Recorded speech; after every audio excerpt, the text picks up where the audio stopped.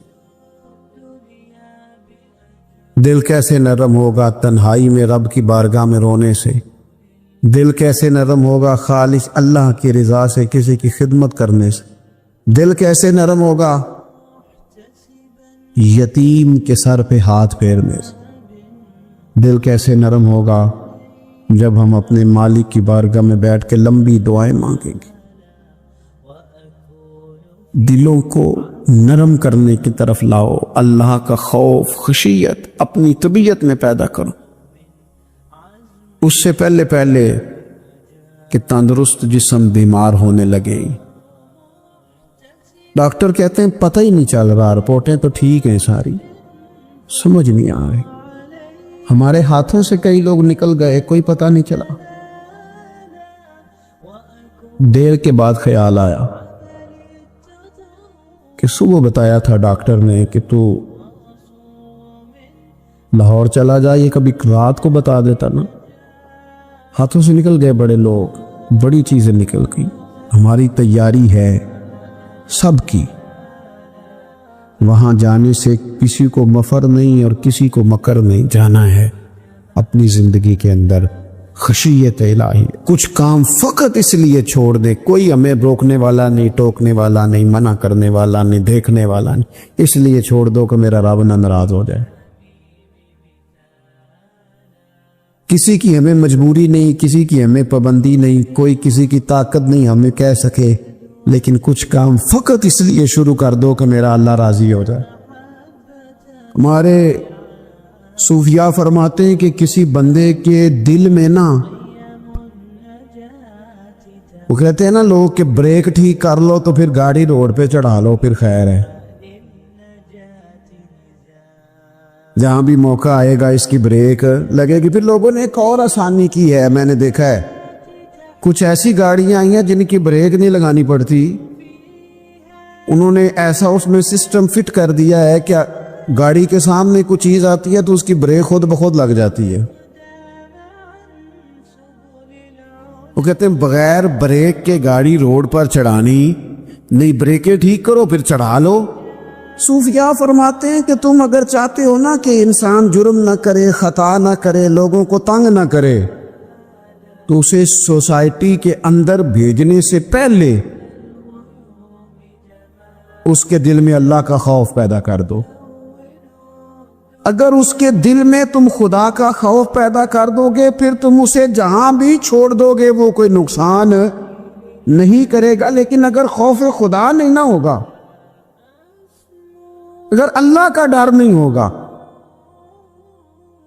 پھر وہ لوگ دیکھتے ہیں کہ لوگوں کو کیسے مطمئن کیا جائے، لوگوں کی آنکھوں میں دھول کیسے جھونکی جائے، وقتی طور پر ایسے پروگرام بنا لیے جائیں جن سے لوگ مطمئن ہو جائیں، تھوڑا سا لوگوں کو موٹیویٹ کر دیا،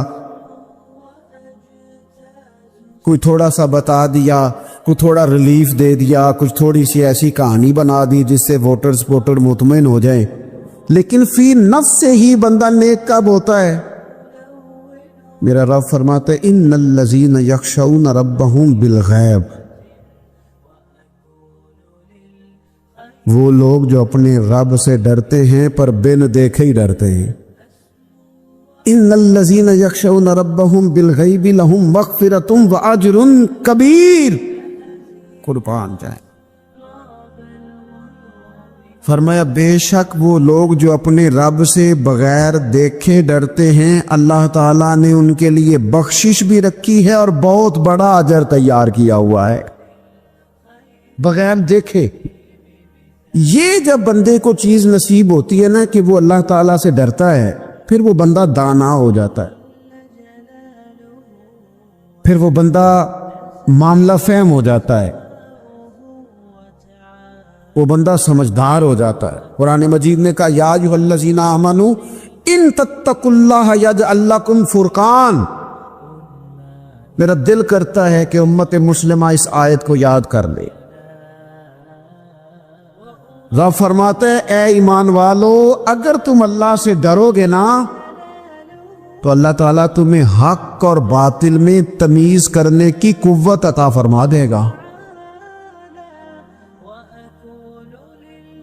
تم اپنے دل میں رب کو جواب دینے کا تصور پیدا کرو، اللہ تمہارے فیصلے درست کرا دے گا۔ اور میرے نبی پاک صلی اللہ تعالی علیہ وسلم نے فرمایا یہ جو اللہ کا خوف ہے نا یہ حکمت کی بنیاد ہے،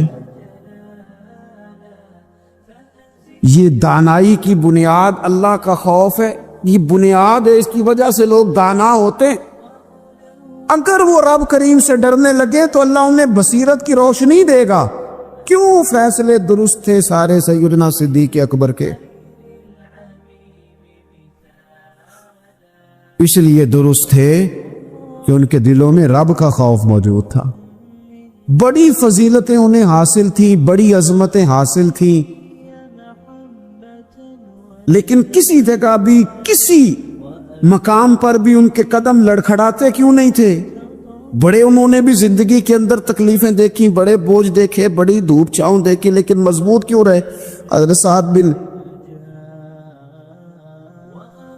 ربیع رضی اللہ تعالیٰ عنہ ایک جنگ میں شہید ہو گئے تھے، جنگ احد میں۔ تو ان کی بیٹی ایک دن آئی حضرت صدیق اکبر کے پاس، امیر المومنین کے پاس کسی کام سے، تو جناب سیدنا صدیق اکبر رضی اللہ تعالیٰ عنہ نے چادر بچھا کے اس بیٹی کو بٹھایا، اور خود حضرت صدیق اکبر چادر سے نیچے بیٹھ گئے، خود زمین پہ ہیں، اسے آپ نے اعزاز کے ساتھ کپڑے پہ بٹھا رکھا ہے۔ حضرت عمر فاروق رضی اللہ تعالیٰ عنہ آئے اور آ کے عرض کرنے لگے حضور یہ خاتون کون ہے، بیٹی کون ہے جس کو آپ نے اس قدر زیادہ فضیلت کی جگہ پہ بٹھایا ہے؟ تو حضرت صدیق اکبر رضی اللہ تعالیٰ عنہ فرمانے لگے کہ یہ اس شخص کی بیٹی ہے جو تم سے بھی افضل تھا، مجھ سے بھی افضل تھا۔ تو حضرت عمر فاروق رضی اللہ تعالیٰ عنہ عرض کرنے لگے حضور ہم تو یہ سمجھتے ہیں کہ نبیوں کے بعد سب سے افضل آپ ہی ہیں، تو یہ جو آپ سے بھی افضل تھا اس کا کیا معنی ہے؟ حضرت صدیق اکبر فرمانے لگے وہ لوگ کتنے افضل تھے جنہوں نے حضور کی موجودگی میں اپنی جان اپنی رب کی بارگاہ میں پیش کر دی۔ حضور کے مقدس ہاتھوں میں جن لوگوں کی روحیں پرواز کر گئیں وہ کتنے بڑے لوگ تھے۔ میری بات کو سمجھیے گا کہ ان لوگوں کے دلوں میں وہ جو عاجزی تھی، وہ جو اللہ تبارک و تعالیٰ کی معرفت تھی، اس نے کس طرح کا بنا دی۔ ہمارے ہاں یہ مسئلہ بن گیا ہے کہ ہم ہر ایک سے ڈر رہے ہیں، ہر ایک سے، برادری سے، قبیلے سے، داماد سے، بہو سے، فلانے سے، فلانے سے۔ میں نے دیکھا بڑے بڑے لوگ ڈرتے ہیں۔ آپ اگر ناراض نہ ہوں تو بعض والدین ہیں جو اولاد سے ڈرتے ہیں۔ ہاں میں نے کچھ ایسے دنیا دار پیر دیکھے ہیں جو مریدوں سے ڈرتے ہیں۔ میں نے ایسے لیڈر دیکھے ہیں جو اپنی عوام سے ڈرتے ہیں۔ کیوں؟ اس لیے کہ میرے نبی پاک علیہ السلام نے فرمایا جو رب سے نہ ڈرے پھر وہ سب سے ڈرتا ہے، اور فرمایا جو رب سے ڈر جائے اللہ مخلوق کا خوف اس کے دل سے نکال دیا کرتا ہے۔ یہ رب سے نہیں ڈرا تو یہ سب سے ڈرا ہے، اگر رب سے ڈرتا تو کسی سے نہ ڈرتا۔ اور حضور فرماتے ہیں دو خوف اللہ جمع نہیں کرے گا۔ تم اگر بے خوف زندگی گزارنا چاہتے ہو نا دنیا میں تو ایک خوف پیدا کر لو، وہ رب کا خوف ہے، بے خوف ہو جاؤ۔ اور اگر تم یہ خوف پیدا نہیں کرتے پھر تو سائے سے ڈرو گے، پھر سانپ سے نہیں رسیوں سے ڈرو گے، پھر تو جگہ جگہ تمہیں کمزور کر دیا جائے، پھر تو لوگ ہر وقت تمہیں بھگائیں گے، ڈرائیں گے۔ ایک خوف پیدا کر لو اللہ کا، پھر دوسرا کوئی خوف قریب نہیں آئے گا۔ اور ایک معنی میں اور کہا اللہ دو خوف جمع نہیں کرے گا۔ حضور فرماتے ہیں تو دنیا میں رب سے ڈر جانا، رب تجھے آخرت میں نہیں ڈرائے گا۔ وہ جو اللہ کے ولیوں کے بارے میں کہا لا خوف علیہم ولا ہم یحزنون، کیا معنی ہے؟ دنیا میں انہیں صرف اللہ کا خوف تھا، باقی کسی کا خوف نہیں تھا۔ حضور فرماتے ہیں تو دنیا میں رب سے ڈر جا، قیامت میں تجھے نہیں ڈرائے گا، اور اگر تو دنیا میں نہیں نہ ڈرے گا پھر تو قیامت میں ڈرایا جائے گا۔ حضور نے فرمایا لوگوں یاد رکھنا، یہ خطبہ حجۃ الوداع میں نبی پاک نے فرمایا، یہ حضور خطبہ دے رہے ہیں، اور اس وقت دے رہے ہیں جب حضور صحابہ کو بتا چکے ہیں کہ یہ آخری ملاقات ہے۔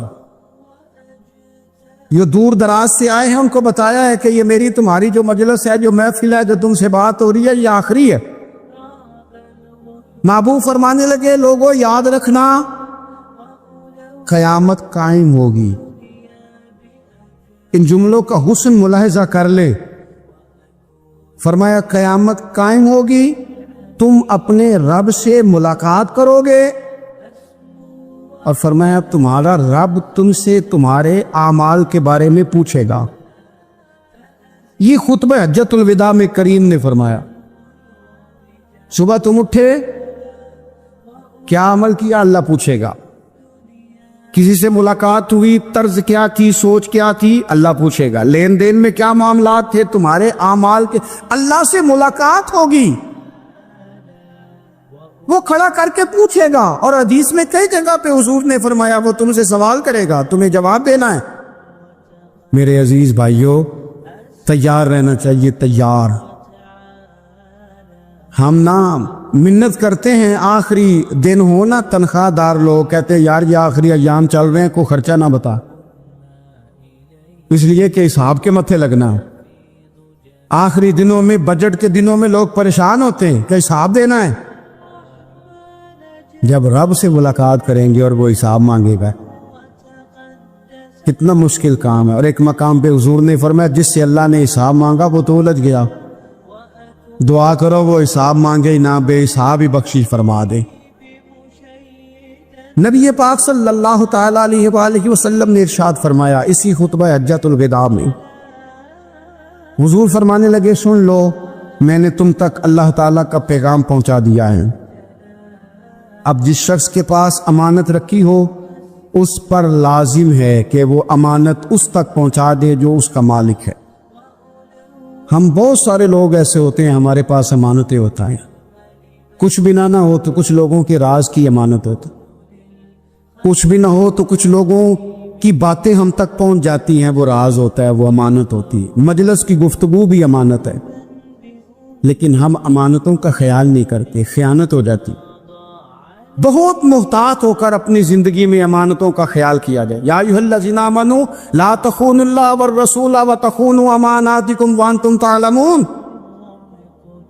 اللہ فرماتے ہیں ایمان والو، نہ رب سے خیانت کرنا، نہ رب کے رسول سے خیانت کرنا، نہ آپس میں ایک دوسرے سے خیانت کرنا، جانتے بوجھتے ہوئے یہ کام نہ کرنا۔ وانتم تعلمون، جانتے ہو، تمہیں پتہ ہے۔ کبھی بھی بددیانتی کا مظاہرہ نہ کرے اپنی زندگی میں، کبھی بھی۔ اور یہ بھی یاد رکھ لیں، بچوں کو کیا پتا کہ ہمارا ابا حلال لا رہا ہے کہ حرام لا رہا ہے۔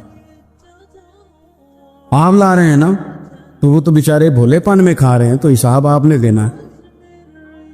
جنہ لی تو پاپ کمائے ہن کتھے نہیں ہو تیرے کر دے، بلانا۔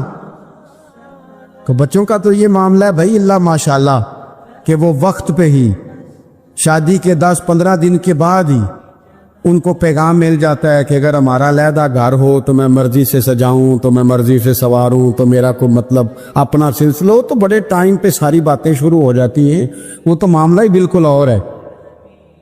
تو بالکل کسی بھی امانت میں کبھی بھی خیانت کرنے کی کوشش نہ کریں، اور یاد رکھیں مال حرام جہاں آتا ہے وہاں بڑی تباہی آتی، جہاں لوگ بددیانت ہو جاتے ہیں وہاں معاملات بڑے خراب ہو جاتے ہیں۔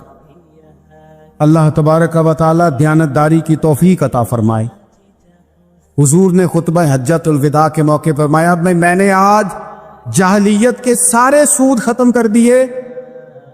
نبی پاک میدان عرفات میں کھڑے ہو کے فرمانے لگے جس بندے نے بھی کسی سے پیسے لیے ہیں وہ اصل رقم دے گا، زائد نہیں دے گا۔ حضور کے بڑے قریبی تھے ایک، فرمایا انہوں نے بھی کچھ لوگوں سے پیسے لیے ہوئے، چونکہ وہ سب لوگ کرتے تھے، حرام ہی نہیں تھا۔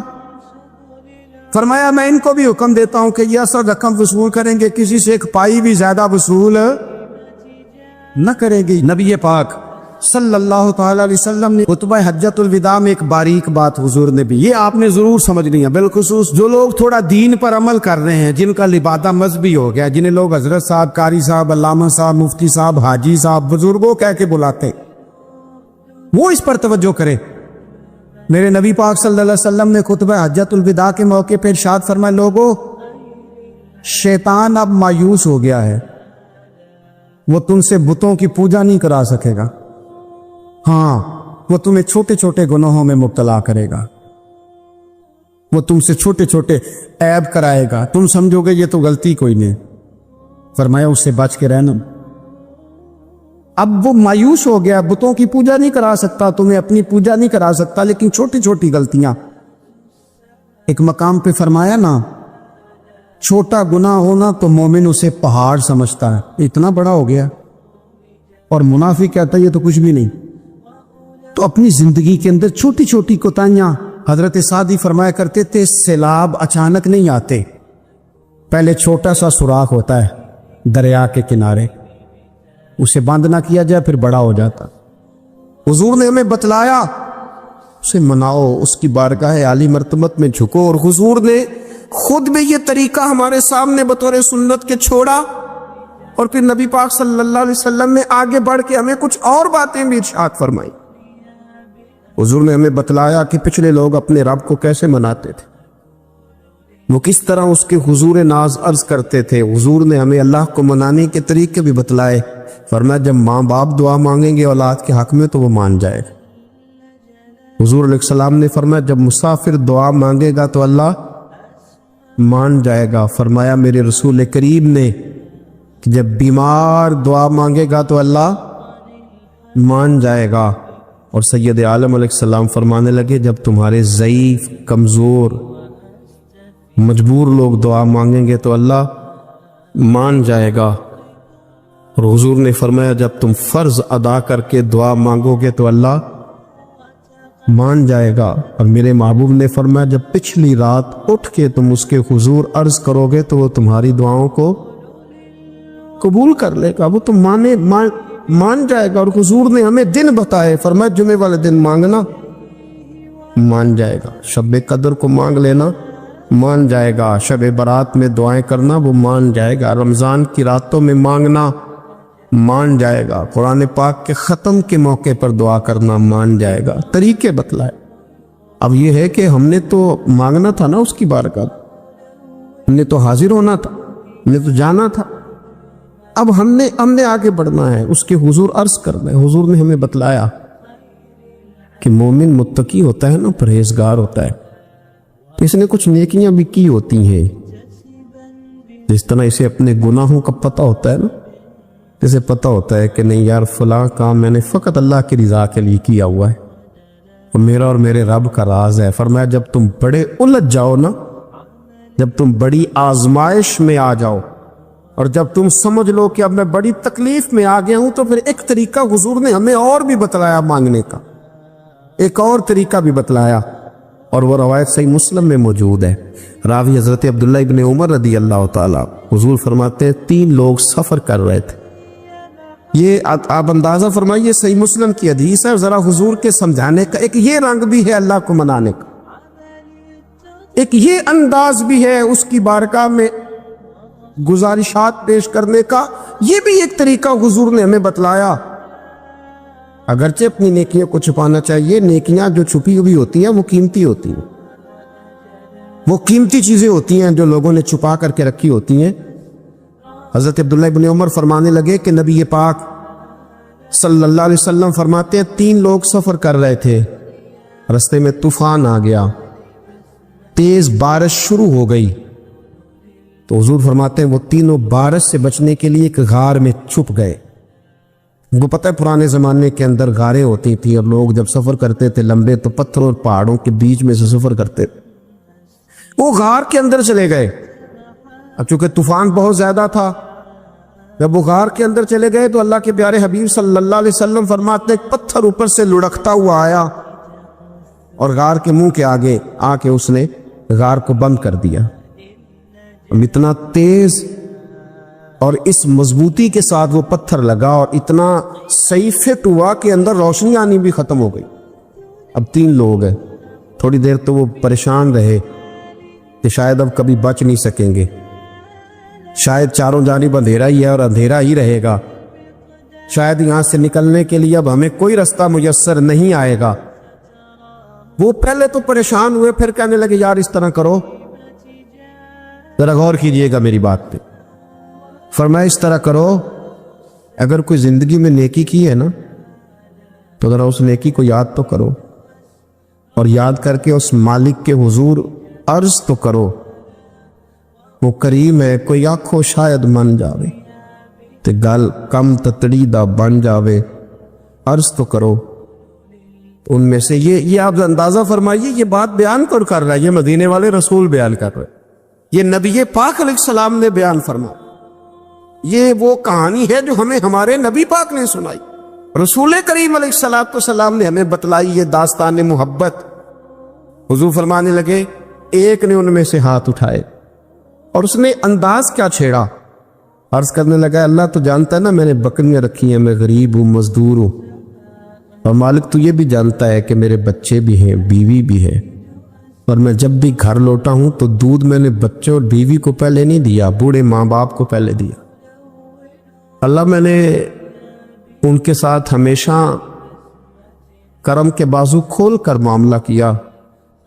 وہ غار میں تنہا بیٹھے ہیں اور اپنے مالک کو منا رہے ہیں.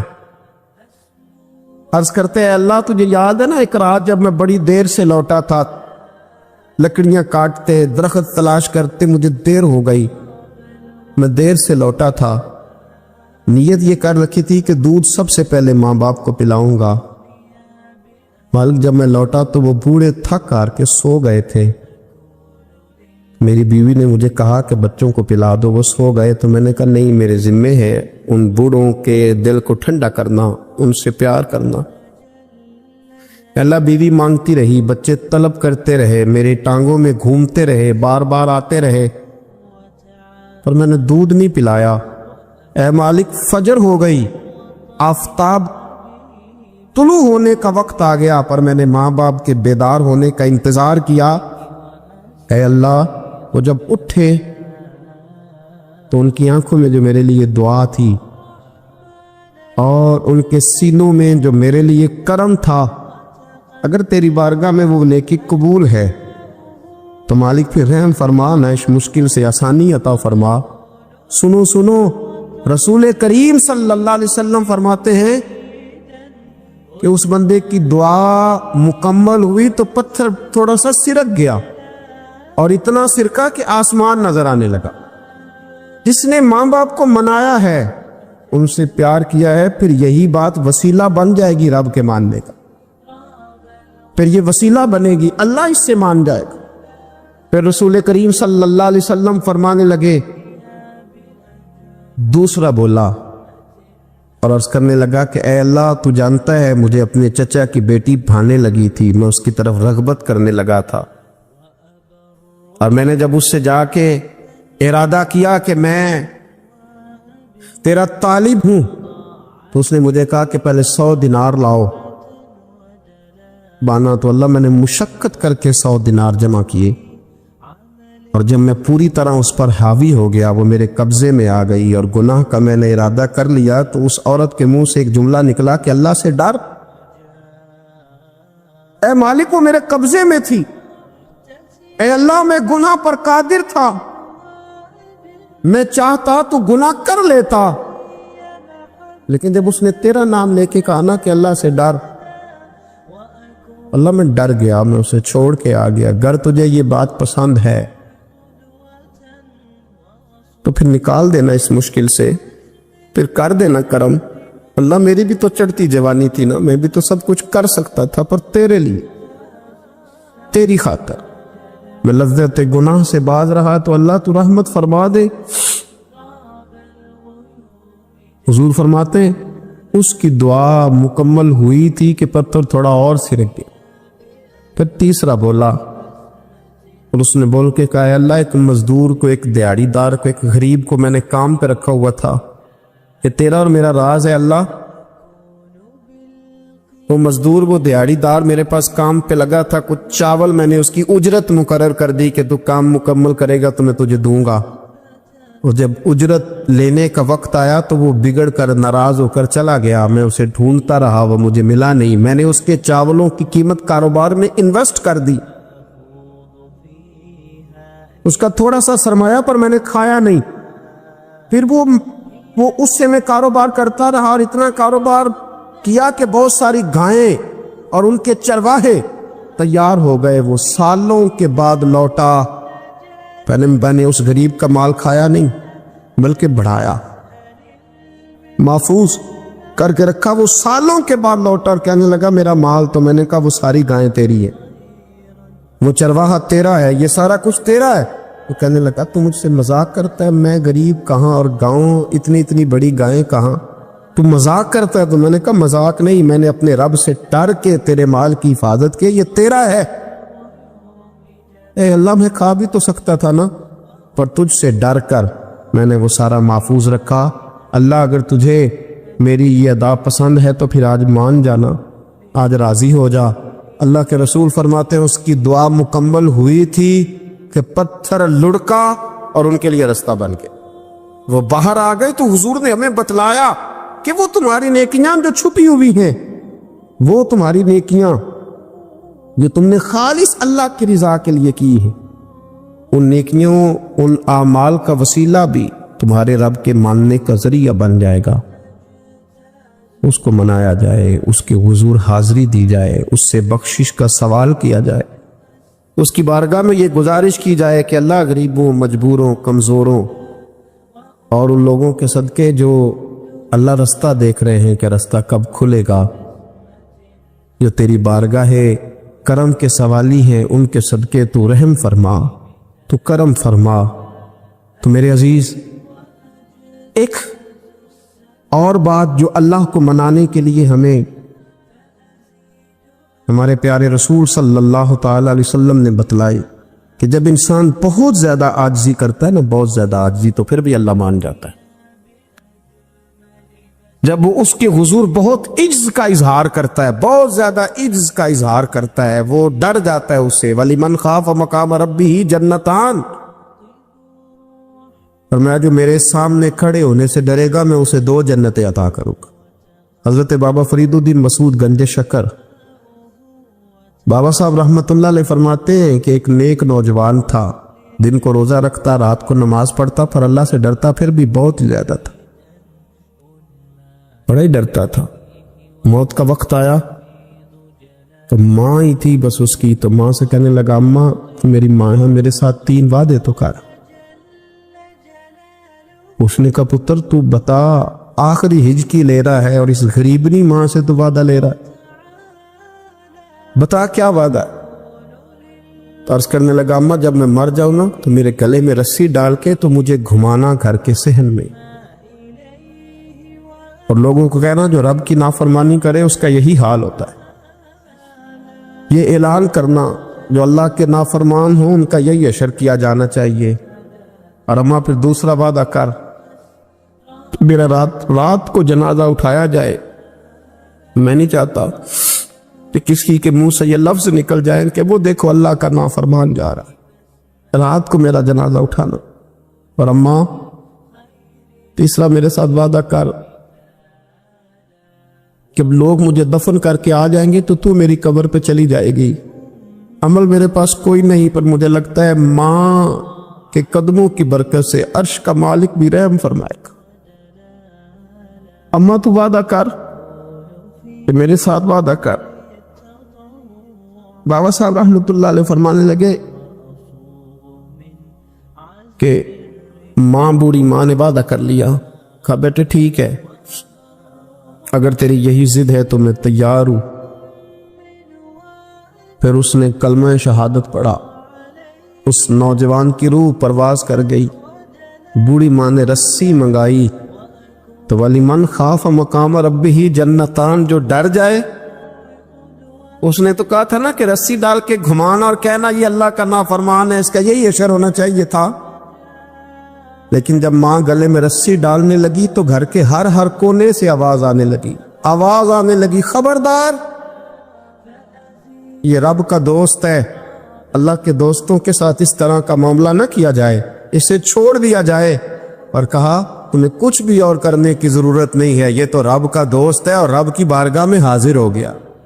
کچھ کوئی بندہ کہے گا کہ یہ تو ایک بابا فرید کا سنایا ہوا واقعہ ہے. سنیے، بخاری میں حدیث ہے، نبی پاک صلی اللہ علیہ وسلم نے فرمایا، حضرت ابو ہریرہ رضی اللہ تعالیٰ عنہ راوی ہیں، حضور فرماتے ایک شخص مرنے لگا تو اپنے بچوں سے کہنے لگا کہ میں جب مر جاؤں تو مجھے جلا دینا، اور پھر میرے جلے ہوئے وجود کو پیس دینا، پھر مجھے ہوا میں اڑا دینا، پتر مجھے اڑا دینا. مجھے بڑا ڈر لگتا ہے، اگر رب نے مجھ سے حساب پوچھا تو میں قابل نہیں ہوں، اڑا دینا مجھے ہواؤں میں.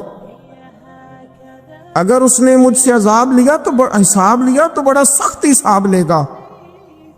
حضور فرماتے ہیں، بخاری میں موجود ہے، اس کے بچوں نے اسی طرح کیا.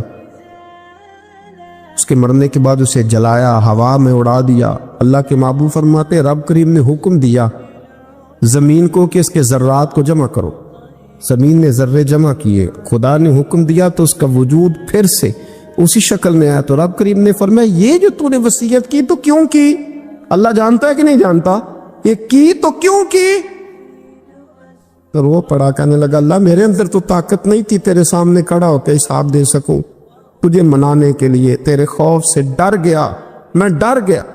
اگرچہ ہمارے بزرگوں نے لکھا ہے کہ آج یہ وصیت کرنا، اس رنگ میں یہ طرز اختیار کرنا درست نہیں، لیکن آپ غور فرمائیے کہ نبی پاک علیہ السلام فرماتے ہیں جب اس نے کہا نا اللہ تجھ سے ڈر کے یہ کیا، تو رب کریم نے فرمایا جا پھر میں نے تیری مغفرت کر دی، کیونکہ اللہ کو پتہ تھا یہ دل سے بات کر رہا ہے.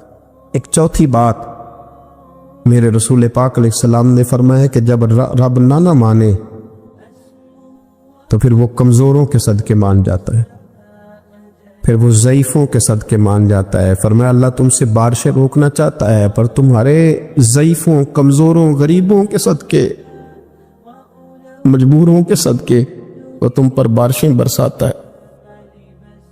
حضور فرماتے رب اشغاظ اغبر لو اقسم علی اللہ لا برا.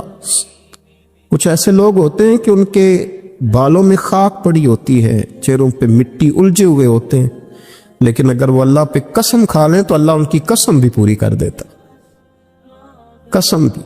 حضرت عبداللہ ابن مبارک فرماتے ہیں، ابن قدامہ نے لکھا ہے، فرماتے ہیں بارش نہیں ہوتی تھی مکے میں، قحط پڑ گیا تو سب لوگ مسجد الحرام سے باہر کھلی جگہ میں نکلے دعا کرنے کے لیے، سب اپنی اپنی دعائیں کر رہے تھے. تو میں تھوڑا باہر ہوا تو اچانک ایک غلام آیا، کالا سیاہ رنگ، 2 رکعتیں نماز پڑھ کے تو ہاتھ پھیلائے تو کہنے لگا اللہ مجھے پتہ ہے یہ جو کچھ بھی ہوا ہے میری نافرمانیوں کی وجہ سے ہوا ہے. تو ناراض ہو گیا نا، تو نے بارش روک لی، تو ناراض ہو گیا نا، ہمیں سبق سکھانا چاہتا ہے نا، یہ کسی اور کی وجہ سے نہیں، یہ صرف میری نافرمانیوں کی وجہ سے. اللہ رحم فرما، تیرے بندے تھوڑی سی بھی سختی برداشت کرنے کی طاقت نہیں رکھتے، کمزور ہیں، ڈر جاتے، غلام ہے، دعائیں مانگ رہا.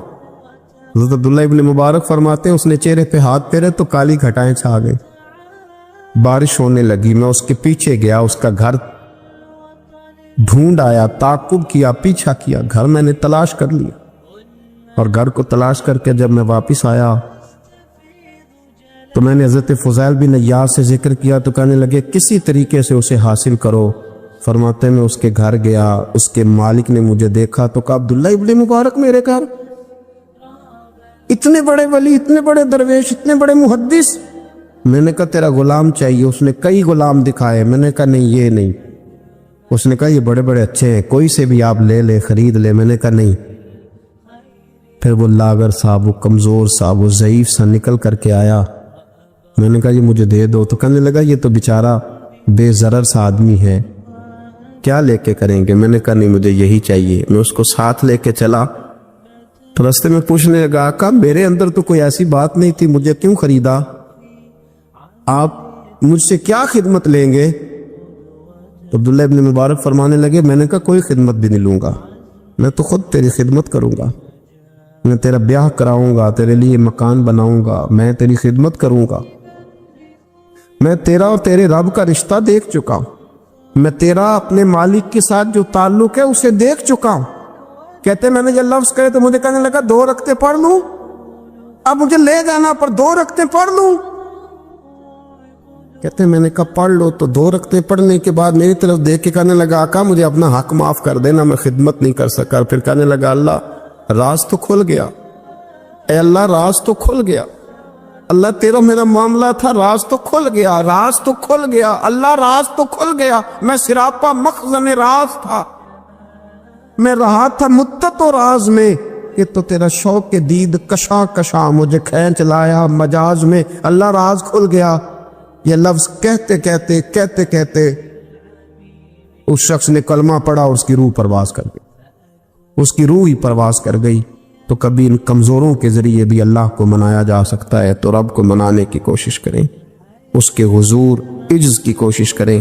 ہر آدمی اپنے گھر میں بیٹھ کر، اپنے مصلے پہ بیٹھ کر، تنہائی میں بیٹھ کر اس سے کہے، اور یاد رکھنا وہ بڑا کریم ہے اور وہ بڑا قدیر ہے، بڑا قادر ہے، 1 منٹ لگاتا ہے اور ہر چیز اس کے کرم میں نہا جایا کرتی ہے، اس کے فضل میں ہر چیز نہا جاتی ہے۔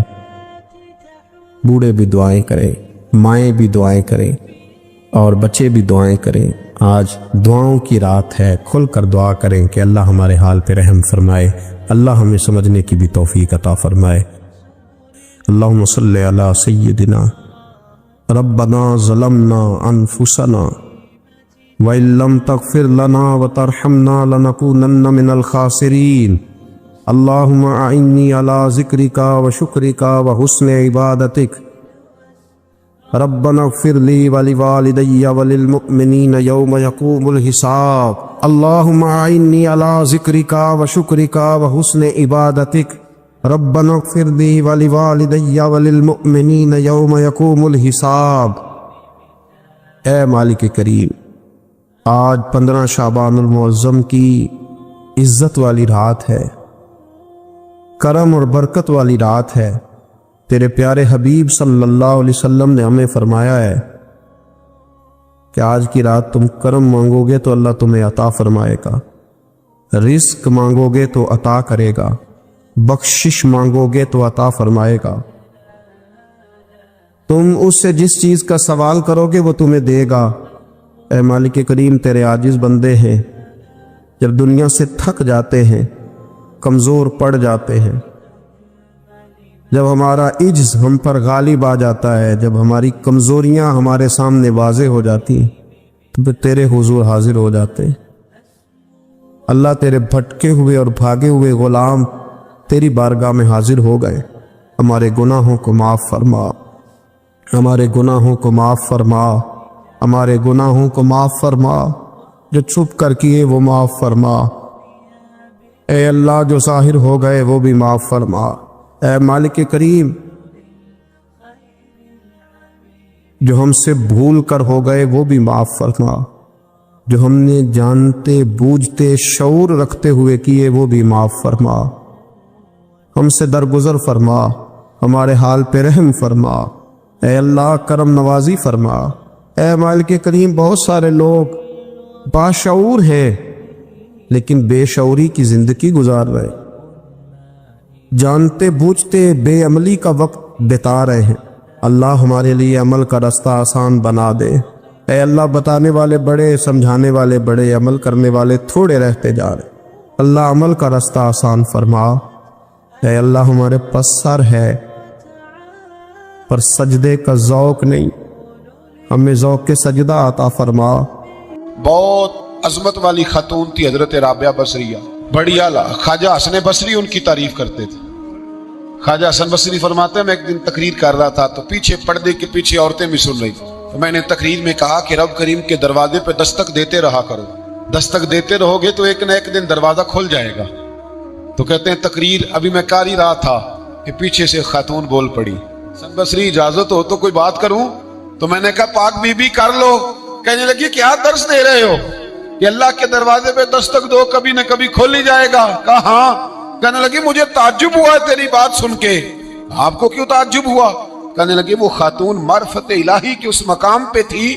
کہنے لگی حسن بصری پہلے یہ بتا رب کریم کا دروازہ کبھی بند بھی ہوا ہے؟ کھلوائیں گے تو اس کو نا جو پہلے سے بند ہوگا، اور جو کھلا ہوا ہے، جو کھلا ہوا پچھلی راتی رحمت رب دی کرے بلند آوازہ بخشش منگن والے کارن کھلا جے دروازہ. فرمایا کبھی بند بھی ہوا ہے؟ حضرت بی بی رابعہ بصریہ ساری رات عبادت کرتی، ساری رات رب رب کرتی، اور فرمایا کرتی تھی میرا رب. لوگوں نے کہا اماں تو کس مقام پہ پہنچی ہے؟ تو فرمانے لگی میں اس مقام پہ پہنچی ہوں کہ قبولیت میری دعاؤں کے قریب آ گئی ہے. قبولیت میری دعاؤں کے قریب آ گئی ہے. ابھی میں پوری دعا نہیں مانگتی، خدا کی رحمتیں پہلے برسنا شروع ہو جاتی ہیں. آپ گئی ہوئی تھی حج کرنے، حج سے واپس تشریف لائیں تو جس دن آپ واپس پہنچی نا بصرہ میں، آپ کا اونٹ فوت ہو گیا. کچھ لوگوں کو نا بڑا پیار ہوتا ہے. میری دادی اماں نے نا ایک بچڑا پالا ہوا تھا، تو دادی جان کے ہاتھ میں پیڑا ہوتا تھا. دادی آواز دیتی مٹھو آ جا، بچڑا دوڑ کے آتا پیڑا کھانے. پیار ہوتا ہے نا. ہمارے ہاں دیہاتوں میں تو جانور گھر کے فرد بن جاتے تھے. بھینس کا درجہ اسی طرح ہوتا تھا جس طرح گھر کے ایک فرد کا ہے. اگر کبھی بھینس کسی کی مر جاتی تو سارا گھر رونے لگ جاتا. وہ جو جانور گھر میں حضرت رابعہ بصریہ نے اونٹ پالا ہوا تھا، بڑا پیار کرتی تھی، بڑی جس دن آئی نا واپس حج کر کے، اسی دن کسی نے بتایا اماں تیرا اونٹ فوت ہو گیا. تو گھوڑا دوڑا کے گھر آئی. کہا جی فوت ہوا ہے؟ کہاں. تو اونٹ کے سرانے کھڑے ہو کے دعا مانگنے لگی. کہنے لگی مولا جب میں حج کرنے گئی تھی تو اپنا مال اسباب تیرے حوالے کر کے گئی تھی، تیرے سپرد کر کے گئی تھی، اور مولا جو تیرے سپرد کرے تو تو اس پہ رحمت کرتا ہے، تو تو فضل کرتا ہے. ابھی دعا مانگی رہی تھی ہر مشکل دی کنجی یارو ہاتھ مرداں دے آئی. ابھی دعا مانگی رہی تھی، ایک آدمی چلایا، کہنے لگا اماں جی لوگوں کو غلط فہمی ہو گئی ہے، اونٹ مرا تو نہیں، وہ تو زندہ ہے، وہ تو پیر ہی لا رہا ہے. ایسے ہی غلط فہمی ہو گئی، سویا ہوگا، بے ہوش ہوا ہوگا، زندہ ہے. جناب رابعہ بصریہ رحمت اللہ تعالی علیہ سجدے میں گر گئی. فرمانے لگی اونٹ زندہ تھا یا مردہ تھا، ایک بات سچی ہے کہ میرا رب بڑا کرم فرمانے والا ہے، میرا اللہ بڑا غفار ہے، میرا رب بڑا مہربان ہے، وہ بڑا ہی رحمت کرنے والا. ہمارا جب مزاج بن جاتا ہے مایوسی کا، پھر معاملہ ذرا ہمارے لیے گمبھیر ہو جاتا ہے.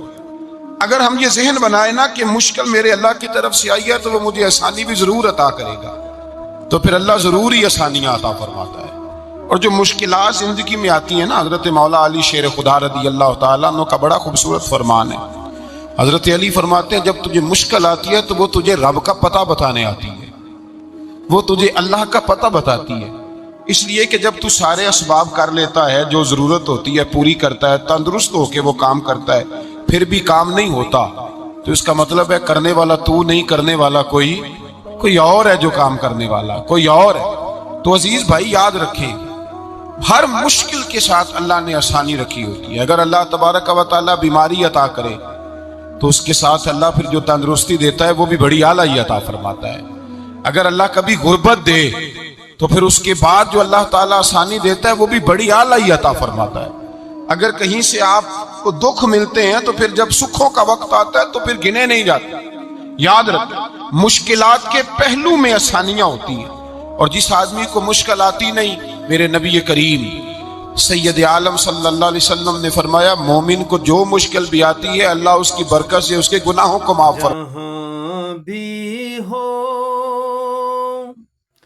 وہیں سے دو صدا سرکار سنتے ہیں. جہاں بھی ہو وہیں سے دو صدا سرکار سنتے ہیں.